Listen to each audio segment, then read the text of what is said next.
What I said is, when you see that which you like, you should take preemptive measure to seek Allah's help and protection from the evil eye. This is preemptive, before it happens.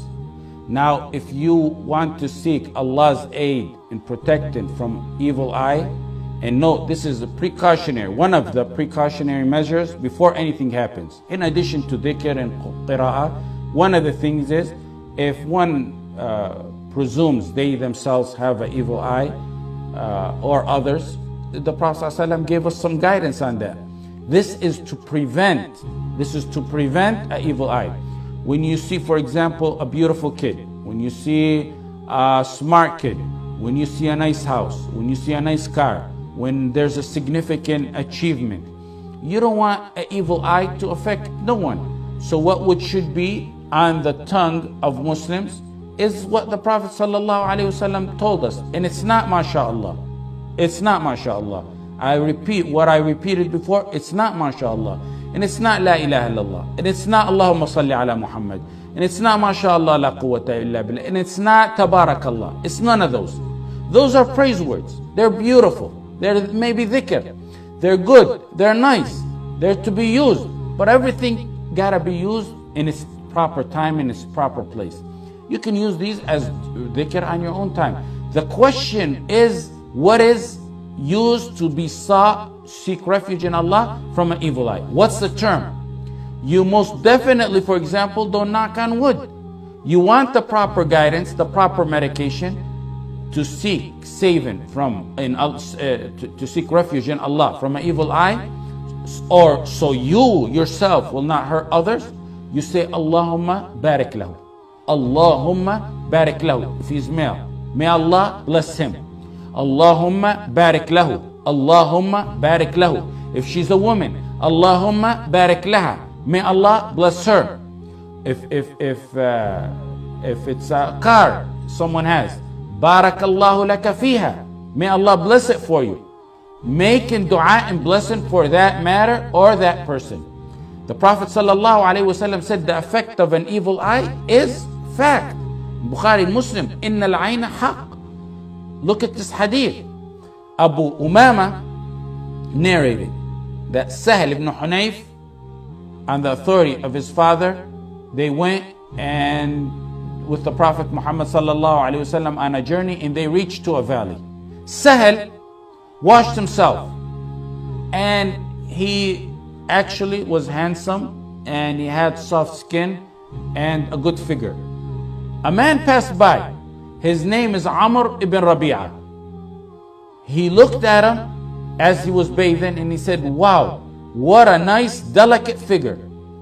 Just as he uttered that, Sahel fell unconscious, and the people went to the Prophet Muhammad ﷺ. The Prophet ﷺ said, who do you suspect? You suspect anyone? Man tattahimuna bih. They said, yes, we suspect Amr ibn Rabi'ah. The Prophet said, bring Amr ibn Rabi'ah here. He brought Amr ibn Rabi'ah. The Prophet reprimanded him and sort of scolded him. He said, why try to kill your brother in faith? Did he pull a knife or anything? No, it's by his eye he was trying to kill him that the Prophet meant. Why not say, upon seeing the fascination of if you're fascinated with your brother, may Allah bless you, make dua for his barakah. إِذَا رَأَى أَحَدُكُم مِّنْ أَخِيهِ مَا يَعْجِبُهُ فَلْيَدْعُ لَهُ بِالْبَرَكَةِ. This is the point of it. The Prophet ﷺ said, wash off the trace of envy by making dua of barakah. He didn't say you say mashallah. He said you say la ilaha illallah. Amr, the man who caused the evil eye, he was ordered to bathe, wash his elbows, thighs, his hands, and pour water all over himself while he was in a what would be called today a tub. Then the contents of that tub were poured over Sahel ibn Hunayf. And upon doing that, Sahel recovered. This is an authentic hadith. It's in Musnad Ahmad, and it's in Ibn Majah. So the washing off, the one who caused the envy eye was ordered to take a bath. His leftover were in a tub, and that leftover were poured over the one he envied, he affected. This is after it happens. But before that, the Prophet ﷺ said, why didn't you make dua? What dua did he say? Did he say, MashaAllah? Did he say La ilaha illallah? Did he say make salah on the Prophet ﷺ? He said, إِذَا أَرَأَ أَحَدُكُم مِّنْ أَخِيهِ مَا يَعْجِبُهُ فَلْيَدْعُ لَهُ بِالْبَرَكَةِ. The Prophet ﷺ said to eliminate the effect from your eye, make dua of barakah for your brother. Say, Allahumma barik lahu. May Allah bless him. Allahumma barik laha. If she's a woman, may Allah bless her. If it's knowledge, barakallahu laka fi ilmik. May Allah bless your knowledge. If it's a car, may Allah bless your car. He didn't say mashallah. At this time, he didn't say la ilaha illallah. Al-Minnawi said, yad'u bil barakah. You make dua in barakah. You say, Allahumma, may Allah bless him. Some said, what about the verse? How could you say it in the verse in the Quran? In the Quran says, وَلَوْلَا دَخَلْتَ جَنَّتَكَ. It would have been better for you to say when you entered your garden, that which Allah wills. MashaAllah, there is no power but with Allah. وَلَوْلَا دَخَلْتَ جَنَّتَكَ قُلْتَ مَاشَاءَ اللَّهِ لَا قُوَّةَ إِلَّا بِاللَّهِ. The verse says, say MashaAllah. This verse has nothing to do with the protection from the evil eye, from the hasad. It's telling one to admit that which he got is from Allah, and not to let his ego and pride get to him. And admit it's from Allah. MashaAllah la quwwata illa billah. So MashaAllah means whatever Allah wills.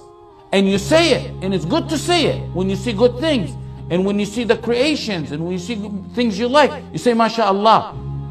Al-Qurtubi said, commenting on this verse, he says it means whatever you got, Allah's telling them, whatever you got of wealth is from Allah, not from your own power.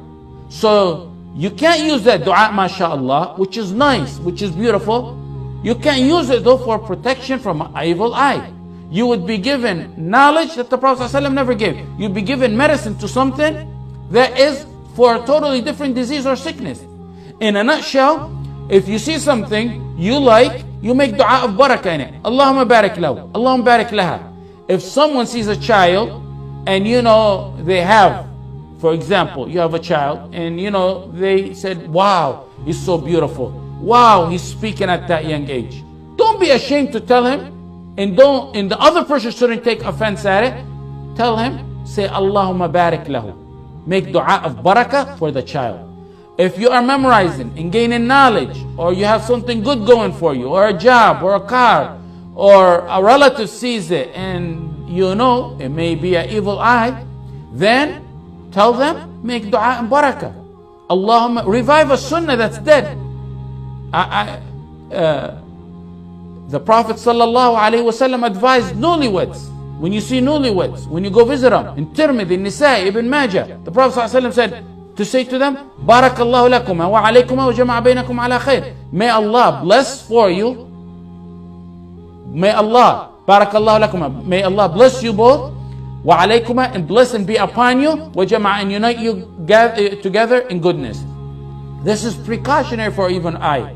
If you assume someone already has an evil eye, and there's proper signs of that, then there's Quran, there's proper dhikr. If you suspect someone in particular, you can ask that person to take a shower. The leftover of a shower, you put it on someone who you assume he affected. Those are the cure after he is.